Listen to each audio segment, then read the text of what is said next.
Manifestation ने किस तरीके से मेरी जिंदगी बदली और किस तरीके से ये आपकी जिंदगी बदल सकता है। आपके हर मनचाहे परिणाम को आप एक साकार रूप दे सकते हैं अगर आपने मैनिफेस्टेशन को सही तरीके से अप्लाई कर दिया अपनी लाइफ में। अगर मैं आपसे कहूं कि वीडियो एग्जाम के 50 दिन पहले मुझे पता था कि मेरी फर्स्ट रैंक आने वाली है, क्या आप यकीन करते? मैंने यकीन किया इस बात पे, और उस यकीन को इतना ज्यादा मैंने अपने पूरे अंतर्मन में बसा लिया कि परिणाम आपके सामने है। ये होता है मैनिफेस्टेशन। मैनिफेस्टेशन का जो शाब्दिक अर्थ है, आप लोगों में से जो लोग नहीं जानते उनको मैं बता दूं, मैनिफेस्टेशन का मतलब है कि आपने किसी आइडिया को इतने स्ट्रॉन्ग बिलीफ के साथ सोचा कि वो असल लाइफ में घटित हो गया, असल जिंदगी में घटित हो गया। ये होता है मैनिफेस्टेशन सिंपल शब्दों में। अब ये सोचना ही नहीं होता है, स्ट्रॉन्ग बिलीफ के साथ आपको ऐसा सोचना है कि ये चीज हो चुकी है, ये जो चीज आप सोच रहे हैं ये हो चुकी है, ये होता है मैनिफेस्टेशन। और एग्जैक्टली यही बात लिखी मैंने अपनी 12 सितंबर 2025 की डायरी एंट्री में, यानी कि वीडियो के एग्जाम के 50 दिन पहले की बात मैंने अपने डायरी में लिखी है। First rank in video, Mohit Kumar Gaur, I am a winner, I am the most successful Indian of this century. ये मैंने प्रेजेंट टेंस में लिखा है, फ्यूचर में नहीं लिखा। मैंने ऐसे नहीं लिखा कि मैं बनने जा रहा हूं, बनूंगा, ऐसे नहीं, बन चुका हूं। ये इंपॉर्टेंट होता है मैनिफेस्टेशन में। आपने किसी आइडिया को माना तो ऐसा माना कि वो हो चुका है, वो ऑलरेडी हो चुका है, घटित हो चुका है। जैसे भगवान श्री कृष्ण अर्जुन से कहते हैं कि ये जो चीज जिनको तू सोच रहा है कि इनको तू मारेगा, ये ऑलरेडी मर चुके हैं। ये है मैनिफेस्टेशन कि आपने किसी आइडिया को इतने अच्छे से पकड़ लिया, इतनी तबीयत से पकड़ लिया कि अब आपको वो ऐसा लगा कि वो रियल लाइफ में हो चुका है। तब जाके आप उस आइडियलिस्टिक सिचुएशन को रियलिस्टिक बना सकते हैं। और ये मैंने अपनी लाइफ में घटित होते देखा है, सिर्फ और सिर्फ मेरे बिलीफ की वजह से। न सिर्फ यहां मैनिफेस्टेशन के साथ एक और चीज जो जरूरी होती है वो होती है एफर्मेशंस। एफर्मेशन यानी आपने उस भाव को पुष्ट किया बार बार दोहरा के। तो मैंने 12 सितंबर 2025 के बाद 21 सितंबर की डायरी में मैंने ये भी लिखा है कि अगला पड़ाव जो मेरा है वो है ग्राम विकास अधिकारी भर्ती में प्रथम स्थान से उत्तीर्ण होना। उस दिन मेरी एक और परीक्षा अच्छी हुई थी, एफजीओ का एग्जाम मैंने दिया था, और उसी संदर्भ में मैं जब एफजीओ के बारे में लिख रहा था तो मैंने लिखा कि मुझे अपनी लाइफ को अपने ढंग से जीना तो एक सरकारी नौकरी अत्यावश्यक है, इसलिए मैंने एफजीओ का एग्जाम दिया था। ये मैंने खुद को समझा था। और उसी लाइन के नेक्स्ट कंटिन्यूएशन में ही मैंने लिखा कि अगला पड़ाव जो मेरा है वो है ग्राम विकास अधिकारी भर्ती में प्रथम स्थान से उत्तीर्ण होना। और आपने देखा कि जो मैंने चाहा वो मुझे मिला। और यही होता है मैनिफेस्टेशन। और इसीलिए मैं आप लोगों से कहता हूं कि कुछ चीजें जो यूट्यूब पे मैंने देखी है वो मैंने अपनी लाइफ में एक्सपीरियंस कर ली है। काफी लोग मुझसे कहते हैं कि तुमने सिर्फ एक वीडियो की जॉब ही तो पाई है, एक 2400 ग्रेड पे की जॉब ही तो पाई है। बात सिर्फ एक जॉब पाना नहीं है, जॉब तो जिन लोगों की पीडीएफ में नाम आया उन्होंने भी पाई है, लेकिन मैंने जो चीज पाई है वो है एक अनुभव, once in a life time वाला एक्सपीरियंस, कि मैंने किसी आइडिया में बिलीव किया और वो आइडिया हुआ। कुछ ऐसे जैसे कि चमत्कार हुआ है उस तरीके से। तो चमत्कार घटित होते देखना अपनी लाइफ में ये बहुत कम लोगों को नसीब हुआ है, और मैं उन चुनिंदा किस्मत वाले लोगों में से हूं। और मैं बहुत बार कहता हूं कि एग्जाम पास करने के लिए न सिर्फ मेहनत, आपकी किस्मत होना भी बहुत जरूरी है। अब एक इंपॉर्टेंट चीज जो मैं आप लोगों के साथ शेयर करना चाहता हूं कि इस एक्सपीरियंस के साथ एक और एक्सपीरियंस जो मैंने फील किया है इस 2025 वाले साल में, वो ये कि कई बार ऐसे मोटिवेशनल वीडियोस आते थे कि साल भर तुम छुप के रहो और साल के अंत में तहलका मचा दो अपनी सक्सेस का, इस तरीके से मेहनत करो। शुरुआत में जब ये मेरे पास आते थे, ऐसे मेरे फीड में आते थे यूट्यूब पे, तो मैं इनको इग्नोर कर देता था। लेकिन फरवरी 2025 के आसपास मैंने इस चीज को सीरियसली लिया और मैंने पूरा सोच लिया कि अब मैं पूरा भूमिगत होकर तैयारी करूंगा, किसी के सामने नहीं आऊंगा। 7-8 महीने मैं किसी की नजरों में नहीं आया और परिणाम आपके सामने है। साल के अंत में तहलका मचा, समझ रहे हैं आप? दिसंबर में रिजल्ट आया और साल के अंत में तहलका मच गया। तो ये मैं मैनिफेस्टेशन का ही परिणाम मानता हूं कि मैंने एक आइडिया में मान लिया कि हाँ ये सच में ऐसा होता है। तो जैसा आप सोचने लगते हैं वैसी चीजें घटित होने लगती है, और वही मेरे साथ भी हुआ।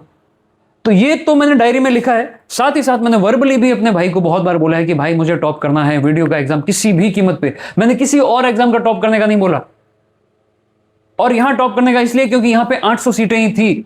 मुझे अगर फिक्स चाहिए था कि मैं इसमें सेलेक्ट हो ही हूं तो मुझे टॉप करने का ही सोचना था, इसलिए मैंने टॉप करने का सोचा और वो मैंने लिखा। ये कुछ इस तरीके से है कि तुम एक छोटा सा पॉइंट बनो, यानी कि एक इतना सा तुम तालाब बनाओ और ऊपर से आसमान से जंप करो और सीधा उसी में लैंड करो। ये कुछ ऐसा था 800 850 की वैकेंसी में खुद के लिए फाइनल सिलेक्शन इंश्योर करना। ये कुछ ऐसा ही है कि आप बहुत ऊपर से कूद रहे हो और एक चुल्लू भर पानी नीचे है, आप उसी में लैंड करना है आपको। ये कुछ ऐसा था मेरे लिए, इसलिए मुझे इतना हाई टारगेट रखना जरूरी था और वो मैंने अचीव किया। न सिर्फ ये, इसके साथ ही मेरी जो जिंदगी की पहली जॉब थी, ये मेरी जिंदगी का पहला कॉल लेटर है। अब यहां पे मैं एक और मैनिफेस्टेशन का एग्जांपल बताता हूं। ये जो कॉल लेटर है ये मेरे पास 3 बार आया था, तीनों बार मैंने रिजेक्ट कर दिया। मैंने कहा कि मैं ये जॉब ज्वाइन नहीं करने वाला हूं। मैंने एसएससी में बहुत ज्यादा मेहनत की थी, लेकिन उस एंड पे 4500 से 3200 सीटें कर दी रातों रात, तो मुझे जो अच्छा डिपार्टमेंट मिल सकता था वो नहीं मिला। तो मैंने भी कसम खाई कि मैं जब तक होम पोस्टिंग नहीं मिल जाती तब तक मैं दूसरे एग्जाम की तैयारी करूंगा, मैं यहां ज्वाइन नहीं करूंगा। तो अब ऐसा हुआ कि 3 बार कॉल लेटर आए कि आ जाइए आ जाइए आ जाइए, लेकिन मैंने कहा नहीं आऊंगा नहीं आऊंगा नहीं आऊंगा, बात खत्म। ठीक है, अब ये बात मैंने घर में भी बोल दी कि मैं ज्वाइन नहीं करने वाला। तो मेरी मम्मी से किसी ने पूछा कि क्या हुआ, ज्वाइनिंग नहीं की इसने, 1.5 साल हो गया इस कॉल लेटर के आए हुए, यानी कि रिजल्ट के आए हुए। तो मम्मी ने बोला कि इसके पास तो 3 बार कॉल लेटर आ गया, यही ज्वाइन नहीं कर रहा है। तो अब ये बात जो है ये आगे आगे आगे फैलती गई और मेरे पास आई किसी चिर परिचित के थ्रू, और उन्होंने मुझे कॉल पे बोला कि मैंने सुना है कि यार आपकी 3-3 नौकरियां लगी है और आप ज्वाइन नहीं कर रहे हो। मतलब मुझे ट्रोल किया कि उनको मम्मी की बात का भी मजाक उड़ाना था। उनको लगा कि शायद मम्मी ये कह रही है कि इसकी 3 नौकरियां लगी, ये ज्वाइन ही नहीं कर रहा है अपनी मर्जी से। तो लोगों को लगता है कि यार 3 नौकरियां लगी और ज्वाइन क्यों नहीं कर रहा है, बट मम्मी ने तो कॉल लेटर का बोला था, एक ही नौकरी के 3 कॉल लेटर। तो ये जो चीज है ये मेरे पास जब आई तो इस रूप में परिवर्तित हो गई। तो अफवाहें किस तरीके से परिवर्तित हो जाती है, मॉडिफाइड रूप में आप तक पहुंचती है, ये आपको पता तब चलता है जब वो आप तक पहुंचती है। आपके बारे में क्या अफवाह मार्केट में चल रही है आपको नहीं पता चलेगा, ये आपको तभी पता चलेगा जब वो आप तक पहुंचेगी। अब जब ये अफवाह मेरे पास आई कि मैंने सुना कि आपकी 3-3 जॉब लगी है, यहां पे आप देख सकते हैं बॉर्डर रोड ऑर्गेनाइजेशन, ये मेरी फर्स्ट जॉब थी।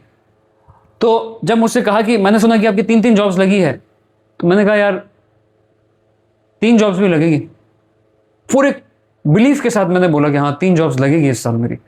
अभी तो नहीं लगी लेकिन लगेगी जरूर। और ये जो आपने मजाक उड़ाया ना, इसका भी जवाब दूंगा मैं। आपको अच्छे से पता है कि मेरी एक ही जॉब लगी है, लेकिन मैं आपको जवाब दूंगा, इसी साल 3 जॉब्स लगाऊंगा मैं। और परिणाम ये हो कि 2025 में मैंने 3-3 सरकारी नौकरियां हासिल की, और आज आप लोगों से इसी अनुभव के आधार पर मुखातिब हो रहा हूं। मैंने जिंदगी में जो चीज़ पाई है वो मैं आप लोगों के साथ शेयर करता हूं। काफ़ी लोग मुझसे कहते हैं कि यार सरकारी नौकरी तो पाई है, कुछ वो तो नहीं। अरे भाई सरकारी नौकरी नहीं, ये वो अनुभव है जो किसी कीमत पे आप खरीद नहीं सकते, आपको पाना पड़ेगा, उसको कमाना पड़ेगा। और ये जो चीज कमाता है ना उसी को पता होता है कि इसकी कीमत क्या होती है। जब समाज में आपको ताने दिए जाते हैं कि यार इसने तो सगाई करने के लिए झूठ बोला था नौकरी का, मैंने झूठ नहीं बोला था यार, ये सच्चाई है मेरी जिंदगी की। मेरे बहुत करीबी लोगों तक से मैंने ये सुना है कि अभी तक ज्वाइनिंग नहीं आई, ऐसा कोई एग्जाम नहीं होता जिसमें ज्वाइनिंग नहीं आई, नौकरी लगेगी तब ज्वाइनिंग आएगी ना। तो ये मेरी सच्चाई थी। मैंने उस टाइम किसी को प्रूफ नहीं किया, उस टाइम किसी को मैंने ये कॉल लेटर नहीं दिखाया, लेकिन आज आप लोगों के सामने है। ये मेरी जिंदगी का पहला कॉल लेटर है। और अगर आप किसी की हेल्प नहीं कर सकते सरकारी नौकरी की प्रिपरेशन के दौरान, तो कम से कम आप उन्हें क्रिटिसाइज मत कीजिए। आप इतने खराब लोगों से भी मिले होंगे जो आपकी पूरी मेहनत को 1 सेकंड में जाया कर देते हैं, ये कह के कि यार ये तो गुलछर्रे उड़ा रहा है। ऐसे लोग भी मिलेंगे आपको। आप ये समझ लीजिए मैं आपका मित्र हूं, क्योंकि मैं आपकी सेम परिस्थिति से निकल चुका हूं। आप अगर मुझे देखेंगे तो आपके अंदर ये विश्वास आना चाहिए कि अगर ये कर सकता है इतनी कठिन परिस्थितियों में, इतनी विपरीत परिस्थितियों में, तो मैं भी कर सकता हूं। मेरा चेहरा आपको इसलिए याद आना चाहिए कि हां अगर ये इंसान कर सकता है तो मैं कर सकता हूं, और मैं करके दिखाऊंगा, और मैं कर चुका हूं। और ये कर चुका हूं वाली जो फीलिंग है ये है मैनिफेस्टेशन। और ये मैनिफेस्टेशन आप अपनी जिंदगी में उतारिए, आप देखेंगे कि जो जो चीजें आपको कठिन लग रही थी वो सारी ऐसे होती जाएगी। ये है पूरी मेरी जो जर्नी का सार है, ये है। मैंने एक डिसीजन लिया, उसके ऊपर स्टिक किया, मैंने लोगों की नहीं सुनी। लोगों ने कहा कि यार सरकारी नौकरी बार बार नहीं मिलती। मुझे एपीजे अब्दुल कलाम साहब का वो कोट याद था कि अगर एक बार मिली है तो दूसरी बार आपको लेनी ही पड़ेगी, अन्यथा लोग कहेंगे कि वो जो पहली जॉब लगी थी वो आपकी किस्मत की वजह से लगी थी। तो ये कारण था कि मुझे खुद को भी प्रूफ करना था। मुझे अपनी डिसीजन मेकिंग जो हर बार गलत सिद्ध हुई थी, पहले मैंने अपनी जिंदगी में जो सबसे ज्यादा फेलियर्स देखे वो डिसीजन मेकिंग की गलती की वजह से। पहली बार मैंने स्वामी विवेकानंद के जो सारे रहस्य थे, जो उनके ज्ञान था, उनके जो सिद्धांत थे, उनका पालना करते हुए, मैंने अपने गुरु के अनुगमन करते हुए मैंने इन चीजों की पालना की। और आज बहुत सारी चीजें जो मैंने यूट्यूब से सीखी, उन चीजों का जब मैंने प्रयोग किया पूरी शिद्दत के साथ, जैसे अगर आपको कोई गुरु कहे कि ऐसा करना, तो आप उसको एज इट इज कीजिए, तभी आप उसका पूरा फायदा उठा पाएंगे, तभी आप उसका पूरा निचोड़ उठा पाएंगे। और यही मैंने किया, और परिणाम आप लोगों के सामने है।